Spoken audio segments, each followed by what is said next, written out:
తాకట్లో ఉన్న మీ బంగారాన్ని విడిపించి ఆ రోజు ఆన్లైన్ రేటుకి కొంటాం. Sharma gold company.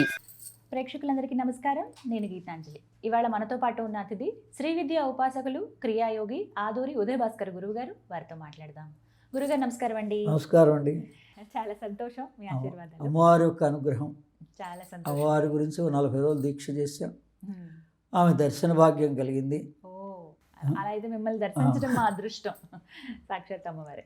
గురుగారు, అయితే ఇప్పుడు అడిగినటువంటి సందేహం ఏమిటంటే, ప్రేక్షకులు అంటే సాధనా పరంగా ఏమున్నా మిమ్మల్ని అడుగుతూ ఉంటాం కాబట్టి, రథసప్తం వస్తుంది 25వ తారీఖు ఆదివారంగా వస్తుంది. చాలా విశేషం అని అంటారు. మరి సాధనా పరంగా సూర్య భగవానుడిని ఎలా ఆరాధించాలి, ఆయనకి ఏమిటి ప్రీతి, అసలు ఎలా అయితే ఆయన అన్నీ అనుగ్రహిస్తారు, ఆరోగ్యమే కాదు ప్రతిదీ ఆయన అనుగ్రహించేది అని చెప్తారు కదా, ఎలా ఆరాధించాలి? ఆరోగ్యం భాస్కరాదిచ్చేతని మనం ఈ రోజున నేను స్వయంగా ఒక 10 సంవత్సరాలు శారీరక ఇబ్బంది పడ్డప్పుడు ఇలా అమ్మవారి పూజలు అవి ఇవి చేస్తున్నా కూడా మరి ఎందుకు ఇది వచ్చింది అని ప్రాక్టికల్గా నేను అనేక రకాల ప్రయత్నాలు చేయగా ఈ సూర్యోపాసన వల్ల నాకు కొంత నివారణ కలిగింది. సముద్రంలో స్నానం చేయడం, అందుకే కాశీకి వెళ్ళిన వాళ్ళు రామేశ్వరం వెళ్ళాలి అని అనే మాట ఎందుకు పెట్టారు అని అంటే, మన గంగ ఎంత ప్రధానమో ఆ తర్వాత సముద్రుడు కూడా అంత ప్రధానం. అక్కడ రామేశ్వరమే కాకపోవచ్చు, మనకి ఎక్కడ వీలుంటే అక్కడ సముద్ర స్నానం చేయాలి. అదని దీనికి సూర్య భగవానుడికి చాలా ఇష్టమైన రోజు మకర సంక్రాంతి. సంక్రాంతి రోజున మనం సూర్య భగవానుడిని లలితా సహస్రనామం చదవడం చాలా మంచిది. ఆ రోజున ఫలస్థుతిలో కూడా ఉంది. అందుకని ఆదిత్య హృదయం సూర్యభగవానుడికి ఇష్టమైనటువంటిది. ఈ రథసప్తమి రోజున సూర్యభగవాను యొక్క ప్రధానమైన రోజు, అందులో ఇష్టమైన ఆదివారంగా వస్తోంది. అంటే 7 కిరణాలు భూమి మీద ప్రసరించే రోజు ఆదివారం. ఎందుకు ఆదివారానికి విశిష్టత అంటే, ఇప్పుడు మనకి ఒక రకమైనటువంటి అలవాట్లు ఉన్నాయి, కానీ ఒకప్పుడు ఆదివారం అంటే సూర్యోపాసన.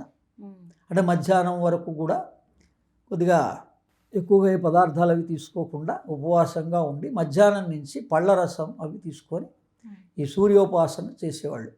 ప్రతి ఆదివారము కూడా ఈ సూర్యోపాసన, తర్వాత సూర్య నమస్కారాలు, ఆదిత్య హృదయం పారాయణ, వీటి గురించి నేను స్తోత్ర విజ్ఞానం అనేటువంటి పుస్తకాన్ని, నా మొత్తం 34 పుస్తకాల సారాంశం కూడా, మామూలుగా మొదట్లో 6 స్తోత్ర విజ్ఞాన పుస్తకాలు రాశా. ఆ 6 స్తోత్ర విజ్ఞానాల సారాంశాన్ని ఇప్పుడు మళ్ళీ కొత్త జనరేషన్ కోసం ప్రతి వాళ్ళకి స్తోత్రం ద్వారా మనం అందించాలి. ఏదో ఒక స్తోత్రం వాళ్ళకి నచ్చినటువంటిది. ఇందులో ఏముందండి అంటే, ఈ సూర్యుని యొక్క 7 కిరణాలు స్తోత్ర విజ్ఞానమే సూర్య విజ్ఞానం. అంటే వేద విజ్ఞానమే వేదమాత గాయత్రి. గాయత్రి అన్నా సూర్యభగవానుడన్నా ఒకటే. సూర్యునిలోని సవితృవరేణ్యం, ఆ తేజస్సుని గాయత్రి అంటారు. అదే సూర్యుడన్నా గాయత్రి అన్నా ఒకటేనండి. అలాగే వేదమాత గాయత్రి. ఈ సర్వవేదము కూడా మొట్టమొదట భగవంతుడు సూర్యభగవానుడు ఆంజనేయ స్వామికి అందించాడు ఉపనిషత్తులుగా, వేదంగా. అందుకని ఇందులో ఇది స్తోత్ర విజ్ఞానం. అంటే ఈ 7 కిరణాలు మన భూమి మీద ప్రసరిస్తుంటాయి. అందులో ఆదివారం రోజున ప్రధానంగాను, సంక్రాంతి, మకర సంక్రాంతి, సంక్రాంతి రోజున ప్రతి నెల కూడా సంక్రమణం వస్తుంది. మనం కనుక తెలుగు పంచాంగంలో, తెలుగు క్యాలెండర్లో చూస్తే ప్రతి నెల మధ్య రోజుల్లో సంక్రమణము, మాస సంక్రమణము వస్తుంది. ఆ రోజు విశిష్టత. ఆ రోజు ఈ ఆదిత్య ఉదయం పారాయణ చేసుకోవచ్చు. ఈ 12 సూర్యుని మంత్రాలని చదువుకోవచ్చు. ఏవైతే సూర్య నమస్కారాలుగా చేస్తారో అది సూర్యభగవాను యొక్క 12 నామాలు ఉన్నాయి. ఓం మిత్రాయ నమః, రవయే నమః, ఖగాయ నమః, పుష్ట్యే నమః, భానువే నమః, హిరణ్యగర్భాయ నమః, మారీచయే నమః, ఆదిత్యాయ నమః, సవిత్రువే నమః, భాస్కరాయ నమః. ఈ విధంగా 12 నామాలు ఆదిత్యునివే సూర్య నమస్కారాలుగా ఈ 12 కలిపితే ఒక సూర్య నమస్కారం అవుతుంది. ఈ 12 పోస్టర్స్ కలిపి ఒక్క సూర్య నమస్కారం అవుతుంది. ఇటువంటివి 2-3 సార్లు చేస్తారు మినిమం సూర్య నమస్కారాలు అంటే అది అర్థం. అందుకని ఈ సూర్యుని యొక్క 7 కిరణాలు యావత్ ప్రపంచం మీద, భూమి మీద, మానవాళి మీద ప్రసరిస్తాయి. అవి మొట్టమొదటి కిరణం మన లోపల సంకల్పాన్ని ఉద్భవింపజేస్తుంది. దీనికి శ్రీరామరక్షా స్తోత్రం బాగా పనిచేస్తుంది. మనలో సంకల్పం అంటే అది ఇంకా వజ్ర సంకల్పంగా మీరు ఏదన్నా ఒక సంకల్పం తీసుకున్న సంకల్పం నెరవేరాలంటే సూర్యోదయానికి ముందు బ్రాహ్మీ ముహూర్తంలో శ్రీరామరక్షా స్తోత్రాన్ని చదివితే మీరు కనుక ఒక ఆసనంలో కూర్చొని అది వజ్ర సంకల్పం అవుతుంది. అలాగే రెండోది ప్రేమ ప్రజ్ఞ, రెండవ కిరణం, సూర్యుని యొక్క రెండవ కిరణం మన లోపల ప్రేమని ప్రజ్ఞని ప్రజ్వలింపజేస్తుంది. ఇది మనకి లలితా సహస్రనామ పారాయణ ద్వారా కలుగుతుంది. అలాగే సక్రియత, ఈ రోజున భార్యాభర్తలకి, పిల్లలకి, ఎవరికి ఇద్దరికి సక్రియత, ఆ సక్రియత హనుమంతుల వారి ద్వారా కలుగుతుంది. హనుమాన్ చాలీసా పారాయణం ద్వారా ఈ స్తోత్రం అన్నమాట. అలానే తర్వాత సంతులనం, బ్యాలెన్సింగ్, ఇది గాయత్రి సహస్రనామాలు చదవడం వల్ల, అదే దత్తాత్రేయ మార్గంలో అయితే ద్రామ్ బీజ సాధన వల్ల ఈ నాభి చక్రం, ఈ డయాబెటీస్కి వీటికి కూడా బ్యాలెన్సింగ్ అవుతుంది. బాడీ కంప్లీట్గా బ్యాలెన్సింగ్ పాయింట్. నాభి చక్రే కాయ వ్యూహ జ్ఞానం అని పతంజలిలో ఈ రహస్యాన్ని చెప్పాడు. అందుకని దేహంలో ఎక్కడ సమస్య వచ్చినా మీరు ఎక్కడి నుంచి స్టార్ట్ చేయాలి దాన్ని రెక్టిఫికేషన్ అంటే నాభి. ఆ తర్వాత మనకు కావాల్సింది ఏంటి? విజ్ఞానం. మామూలు సైన్స్ జ్ఞానం అంటారు. ఈ ఆధ్యాత్మికాన్ని, సైన్స్ అండ్ స్పిరిచువాలిటీని కలిపితే విజ్ఞానం, అనుభవపూర్వక జ్ఞానం. ఇది మనకి విష్ణు సహస్రనామం ద్వారా వస్తుంది, విజ్ఞానం కలుగుతుంది. తర్వాత మనకి భక్తి, 5వ కిరణం, 6వ కిరణం భక్తి. భక్తి అంటే గణపతి భక్తి. ఎందుకంటే మొట్టమొదట మన ఆరంభం శుక్లాంబరధరం, పిల్లలకు కూడా భక్తి నేర్పుతున్నాం. ఎందుకు గణపతిని ఆరాధించాలంటే పెద్దల మీద భక్తి. ఆ తర్వాత వ్యవస్థ, ఇప్పుడు మీరు చిన్న వ్యవస్థ కావచ్చు, పెద్దది కావచ్చు, కుటుంబం కూడా ఒక వ్యవస్థే. 10 మందితో కూడింది కుటుంబం, యజమాని. ఆ వ్యవస్థని సక్రమంగా నడపాలి, దానికి ఆదిత్య హృదయం. అందుకని ఈ వ్యవస్థని సమకూర్చగలిగే శక్తి ఆదిత్య హృదయం ద్వారా వస్తుంది.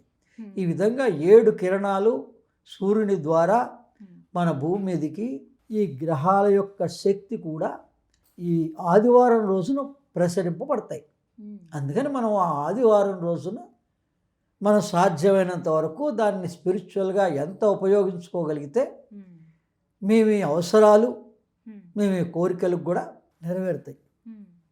ఇది మనకి ఆ రథసప్తమి ద్వారా చూపిస్తున్నాడు భగవంతుడు. సూర్య ఆరాధన ప్రధానమైంది. ప్రత్యక్ష నారాయణుడు సూర్యుడే. మనకి ఇప్పుడు ఈ రోజున ఏదో మన గొంతే అయింది, ఇది మాట్లాడాం, నీళ్ళు కావాలి. మొట్టమొదటి ఆహారానికన్నా జలం ప్రధానం మనిషికి. అందుకని అది సూర్య నారాయణుడు. ఆ శక్తి ఎక్కడుంది? సూర్యుడిలో ఉంది. జలశక్తి సూర్యుడిలోనే ఉంది. అందుకని ప్రత్యక్ష నారాయణ ఎవరు? పిల్లలకి భగవంతుడు ఎవరు అని అంటే దాని సంజోపాసన ద్వారా ప్రతివాడికి కూడా. అందుకని ఈ పుస్తకం యొక్క ముఖ్య ఉద్దేశం స్తోత్ర విజ్ఞానం అనేటువంటిది ఎందుకు అందించా అంటే పెద్దలందరికీ స్తోత్రాలు, ఏదో ఒక వాళ్ళకి ఏది అవసరమో ఆ స్తోత్రాన్ని పఠించవచ్చు. పిల్లలందరికీ కూడా సంధ్యోపాసన నేర్పాలి, అంటే ప్రార్థన చేయడం నేర్పాలి. యావత్ ప్రపంచం అంతా కూడా మానవాళి ఈ రోజున ముందుకెళ్తోంది సైన్స్ అండ్ టెక్నాలజీగా. అంటే వాళ్ళ ప్రేయర్సే వాళ్ళని ముందుకు తీసుకెళ్తున్నాయి. మనం కూడా మనం మన హిందూ ధర్మంలో, సనాతన ధర్మంలో సంధ్యోపాసన, ఉపాసన, ఆ సంధ్యా సమయంలో ప్రార్థన చేయడం అంటే గాయత్రితో కలిపి చేయొచ్చు. గాయత్రి మంత్రం కాకుండా కూడా 4 శ్లోకాలు చదువుకున్నా. నేను నిత్య నవధ్యానమాలిక అనేటువంటిది మొదటి చాప్టర్గా రాశా. 9 శ్లోకాలు, కేవలం 9 శ్లోకాలు ఉదయం, మధ్యాహ్నం, సాయంత్రం చదవండి. అది సంధ్యోపాసన అయిపోతుంది. అందుకని ఈ సంధ్యోపాసన గురించే వివరాత్మకంగా ఈ పుస్తకం రాశా. ఒకసారి గురువుగారి పుస్తకం ఎలా మేము అందుకోవచ్చండి? ఈ పుస్తకం agastyaspiritual.org అని వెబ్సైట్ ఉంది నాది. మ్మ్. ఆ వెబ్సైట్లో ప్రస్తుతం మీకు అందుబాటులో కావాల్సినవన్నీ ఉన్నాయండి. వాళ్ళు కొరియర్లో పంపిస్తారు. వింటున్నారు కదా, Hmm. Agastya spiritual Spiritual website అండి. website. మీరు ఒక్కసారి వెబ్సైట్ని విజిట్ చేయండి. అక్కడ మీకు ఎన్నో పుస్తకాలు కనిపిస్తాయి గురువు గారు రాసినవి. అందులో మీరు స్తోత్ర విజ్ఞానం అని చెప్పి ఆదిత్య హృదయం, శ్రీదేవి ఖడ్గమాల వీటికి సంబంధించిన పుస్తకం కనుక మీరు పర్చేస్ చేస్తే మీకు అందులో పూర్తి వివరాలు ఉంటాయి. ఎలా ఉపాసన చేయాలి, సూర్యోపాసన ఏ విధంగా చేయాలనేది గురువుగారు చాలా విపులంగా అన్ని విశదీకరించి రాశారు. మీరు ఒక్కసారి చదివితే కనుక అర్థమవుతుంది. ఎవరైతే సూర్యోపాసన చేద్దాం అనుకున్నాం, సాధనలో ఉందాం అనుకున్న వాళ్ళకి ఈ రథసప్తమి ఒక అనువైన సమయంగా భావించి, మాఘమాసం అంటే సూర్యారాధన చేయమని చెప్తారు. అందులో భాగంగా రథసప్తమి నుంచి ప్రారంభించుకొని మీరు చక్కగా ఇలా సాధన చేసుకోవచ్చు. అలాగే గురువుగారు. ఈ లలితా సహస్రనామంలో కూడా సూర్యోపాసన ఉంది. అవునా అండి?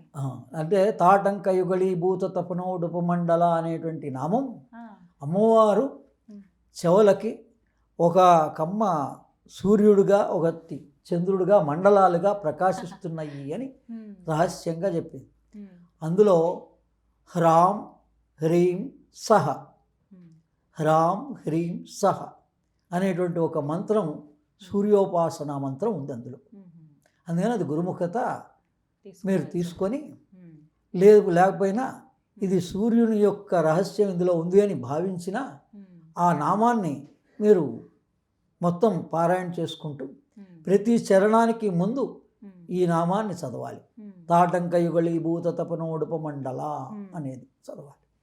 చదివితే మీకు ఈ రథసప్తమి సూర్యభగవానుడికి ప్రధానమైన రోజుల్లో ఉమ్, ఆయా మంత్రాలు చదువుకోవచ్చు. ఉమ్, ఓం హ్రీం హృణి సూర్య ఆదిత్య సూర్యాయ నమః అని కూడా చదువుకోవచ్చు. అలా ఉమ్, అనేక మంత్రాలు ఉంటాయి. ఉమ్, అందుకని సూర్యుని ఏదే రకంగానైనా ఉమ్, మనం తప్పనిసరిగా ప్రతి హిందువు అనేటువంటి వాడు అందరం కూడా ఉమ్, మన పిల్లలకి, భావి సమాజానికి, తర్వాత అందరికీ కూడా ఉమ్, ఆయురారోగ్యాలు కావాలి అంటే ఆరోగ్యం భాస్కరాదిచ్చేత్. ఉమ్. చక్కగా వివరించారు గురుగారు, ధన్యవాదాలండి. ఎవరైతే ఇట్లా పుస్తకాలు తీసుకుందాం అనుకుంటున్నాము, గురువుగారి ఉపదేశం మాకు స్వయంగా లేదండి అన్నవాళ్ళు చక్కగా గురువుగారు రాసినటువంటి ఈ పుస్తకాలను మీరు చదవచ్చండి. పూర్తిగా మనకు అన్నీ అర్థమవుతాయి. అందరికీ అర్థమయ్యే భాషలోనే చాలా సరళంగా రాయటం జరిగింది. agastyaspiritual.org అనే వెబ్సైట్ అండి. మీరు ఒకసారి విజిట్ చేస్తే ఎన్నో పుస్తకాలు ఉంటాయి. మీకు కావాల్సింది మీరు సెలెక్ట్ చేసుకుని కొనుక్కోవచ్చు. తప్పకుండా వెబ్సైట్ని విజిట్ చేయండి. నమస్కారం.